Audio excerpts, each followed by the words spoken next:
ने तो ये सुना है कि भाई प्रताप सिंह की बंदूक से गोली चली और सामने का आदमी खत्म हुआ, ये हमने सुना है। अपने सीने पर गोलियों के निशान बताए कि मुझे भी गोली मारी गई। जी, ये आदमी बड़ा ढोंगी है। और समाज ने उसे समझाने की कोशिश नहीं की, या कि इस तरह जो विवाद है उसको टूल ना दिया जाए, उसको खत्म किया जाए। हम इसको ना बुलाते हैं, ना जाते हैं, ना बैठते ना बैठाते हैं, ना बैठता वहां जाते हैं, ना जाते हैं। मतलब एक तरह से इसको पूरी तरह लोगों को नफरत है, इसलिए दरकिनार कर रखा है इसको।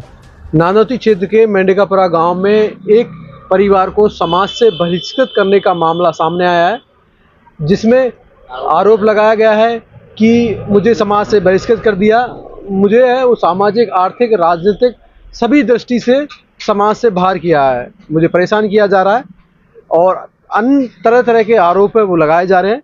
अनेक माध्यमों से मैंने प्रशासन से भी गुहार लगाई है, लेकिन मेरे खिलाफ है जाजम की तरफ से एक तरह से दुर्व्यवहार किया जा रहा है। आज हमारे साथ है पंच पटेल साहब, उनसे भी जानेंगे कि क्या है पूरा मामला और क्या है वो घटनाक्रम। मेरा नाम मुरारलाल गुर्जर है जी साहब। गांव बड़ा वहीदपुर है, ग्राम पंचायत कैमरी है। क्या है ये पूरा मामला जिस तरह सामने आया है? श्रीमान जी, मामला ये है कि ये जो प्रताप सिंह जो है, आपस में विवाद हुआ था जमीन लेकर के। तो इसने अपने परिवार में जो जमीन ली, उनका आदमी इसके हाथ से मारा गया। अच्छा। 302 का मुलजिम है ये।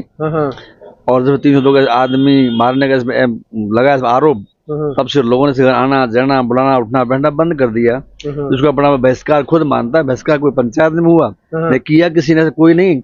ऐसे दुष्ट आदमी के ऐसे घिनौने कर्म करने वाले आदमी पास में बैठता है, न बैठाता है, न आता है, न जाता है। कुछ लोग दूर रहते हैं इससे, इसलिए आरोप लगा।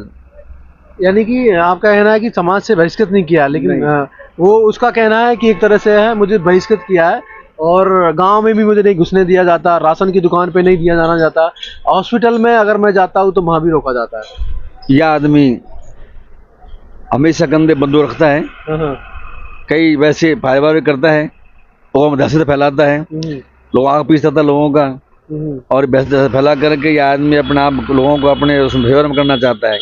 जो हमारे यहाँ एक ऐसी सब में आम समाजों में रिवाज है, तो आदमी को मार देता है, उससे लोग बसते हैं, उससे लोग दूर रहते हैं, न वो अपना बनाता है, न वो बैठते रहे बैठाते हैं।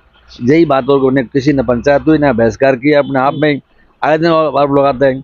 कभी थाने में जाता है, कभी कोर्ट में, कभी कचहरी में, मुझे बहिष्कार कर रखा है, मैं छोड़ रखा है, मेरे को किसी नहीं छोड़ रखा। यह आदमी लोगों से इसके प्रति नफरत है, ईर्ष्या है, क्योंकि आए दिन बंदूक लेके फायर करता है, घूमता है, आग पे तकता है, बुरी बातें करते हैं। आधे पहले हमारे का 2-3 का मुलजिम तो है ही, तो लोगों को ऑटोमेटिक इस लोग आदमी से नफरत है। जिस जमीन विवाद की वजह से वो ये बातें निकल के सामने आई, जिस तरह उनका कहना था कि ये मैंने खरीदी है, मेरे नाम रजिस्ट्री है, क्या ऐसा था कुछ? ये जमीन पुश्तैनी जिन लोगों ने खरीदी है, जिनका आदि मरा है, उन्हीं की है। उसके चाचा का जमीन है, जो इसने उसको लेने के लिए अब उससे बातें की थी। पता लगा, लोगों ने विरोध किया कि हमारी जमीन हम ही लेंगे, आपने कोई कहीं ली हो, कोई बात करो, पैसे ले जाओ। इनने जबरदस्ती उस पर कब्जा करना चाहा जमीन पर, इसको लेके विवाद हो। यानी कि उन्हीं के भाइयों ने बोला कि इस जमीन को हम ही रखेंगे और हम ही वापस दीजिए। जिस तरह वो जो पूरा झगड़ा हुआ था, घटनाक्रम हुआ था, जिसमें गोलियां भी चली और एक आदमी की मृत्यु भी हुई, तो उसमें किन की तरफ से वो गोलियां चलाई गई थी? गोली तो साहब झगड़ा तो हुआ ही है। हमने तो ये सुना है कि भाई प्रताप सिंह की बंदूक से गोली चली और सामने का आदमी खत्म हुआ, ये हमने सुना है। ये बात हमारे सामने सब लोगों के बीच में आई थी कि प्रताप सिंह बंदूक गोली चलाई, उससे आदमी खत्म हुआ है। तब से हम लोगों ने इसको जो है दरकिनार कर रखा है लोगों ने। प्रताप सिंह ने भी अपने सीने पर गोलियों के निशान बताए कि मुझे भी गोली मारी गई। जी, ये आदमी बड़ा ढोंगी है और बहुत इस तरह से ढोंग करके लोगों में कहता कुछ है, दिखाता कुछ है। आज भी आदमी जो है यहाँ घूमता है, कभी मंदिर में जाने की बात करता है, इसको कहीं मंदिर मना करें, सामाजिक पंचायत में न कोई मंदिर से मना किया रोकने आने के लिए, न कोई गांव में निकालने को बहिष्कार किया है। ये बात जरूर है, तो आदमी जब मार दिया तो अब ये हमारे ऐसी रिवाज है, जो मार देता है उससे लोग किनारा कर जाते हैं। इसको ना बुलाते हैं, ना जाते हैं, ना बैठते ना बैठाते हैं, ना बैठता वहां जाते हैं, ना जाते हैं। मतलब एक तरह से इसको पूरी तरह लोगों को नफरत है, इसलिए दरकिनार कर रखा है इसको। अकेला यही है या इसके जो भाई वगैरह है वो भी समाज ने दूरी बना ली है?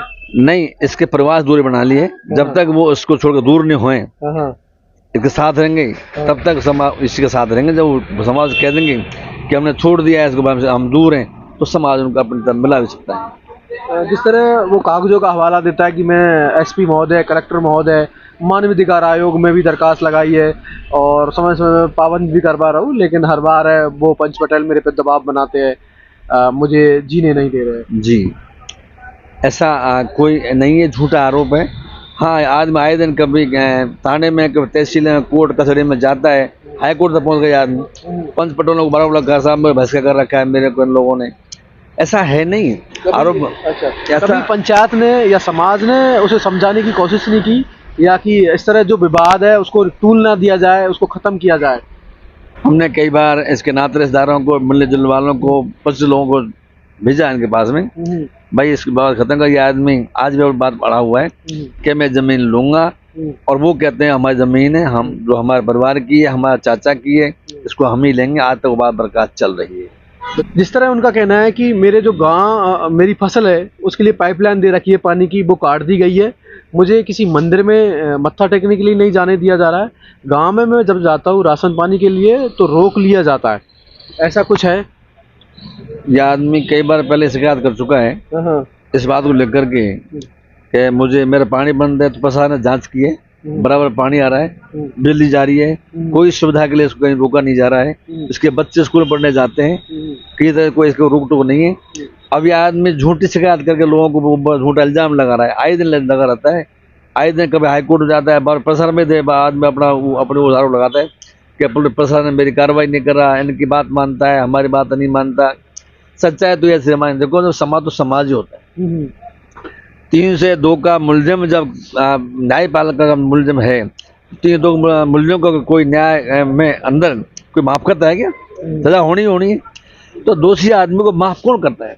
तो 3-2 का मुलजिम है, तो समाज भी अपना में कोर्ट है, तो समाज ने अपने लगे दूरियां बना ली, केवल दूरियां बनाई है, इसको कोई बहिष्कार नहीं किया। केवल समाज कानून है ऐसा बड़ा कर देता है, उस समाज उससे दूरियां बना लेता है, यही कारण। उस गांव में जाके या उसके घर पे जाके पंच पटेलों ने क्या ये ऐलान किया कि तू समाज से बहिष्कृत है, या ऐसा कुछ दंड घर पे जाके दिया उसके?